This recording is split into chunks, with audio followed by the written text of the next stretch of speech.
Okay, question 4 is mostly about substitution. We have this here. W and the triangle H is defined as this, and we've got given an example.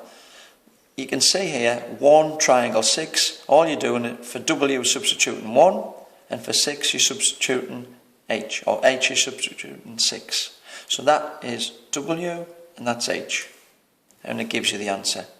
So here it's exactly the same thing. It's not as difficult as it seems.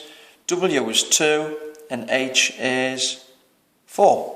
So whenever we see a W in this expression, we'll replace it with 2, and whenever we see an H, we'll replace it with 4. So we've got 5W squared is 5 times 2 squared, minus 8W, which is 8 times 2, plus H squared, and H is 4. So we've got 4 squared, and then minus 2 times H, which is 2 times 4. Now all we need to do is work this out. 2 squared is 4, 4 5s 20, take away 2 8 16, plus 4 squared 16, and take away 2 4s 8. So to get rid of this part first, 20 take away 8 is 12. That's that part done. Once again here, W is the first part, H is the second part. So whenever we see a W in this expression, we replace it with X, and whenever we see an H, we replace it with 3. So 5W squared is just 5X squared, minus 8W is 8X, plus, now we've got 3, H is 3, so it's H squared is 3 squared, minus 2H is 2 times 3. Okay, now all we need to do is simplify this. Notice it equals 0, so we've got equals 0 on the end there, because we're going to solve this. So we've got 5x squared here, minus 8x, and let's simplify this, plus 9, and then minus 6 equals 0.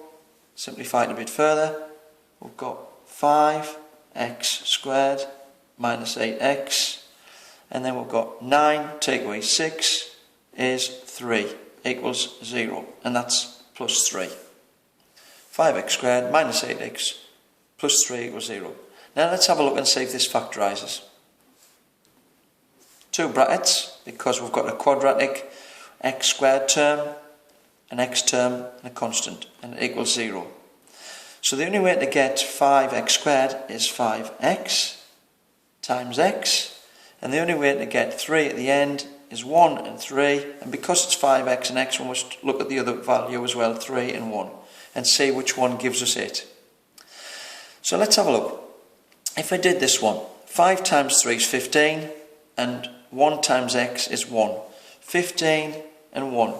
Now 15 add 1, 16, and 15 take away 1 is 14. That's no way to get 8. We can't get 8. So it must be 3 and 1. Let's have a look at this. 5 times 1 is 5, and 3 times 1 is 3. If we add them, we'll get 8. So that's it. It's that one. Now all we need to do is look at the signs. We've got a minus here and a plus here. Now remember, it's multiplying to get the end and it's adding to get the middle. So the only way you can get a plus at the end and a minus in the middle is if these two are minuses. Because a minus add a minus would give a minus, and a minus times a minus gives a plus. Okay, you can check that by multiplying it back out if you like, but that's what the answer is for there. Now we know when we're multiplying the brackets, either this bracket must equal 0 or this bracket must equal 0, because when you're multiplying two numbers, if one of them's a 0, the whole answer's 0. So we'll finish this by 5x minus 3 equals 0, or x minus 1 equals 0. Let's solve this. Take the 3 over to the other side, we've got 5x equals 3. Divide by the 5, we've got x equals 3/5. That's the first answer there. And simply this one, all you have to do is take them, the negative 1 over the other side, x equals plus 1. And that's it.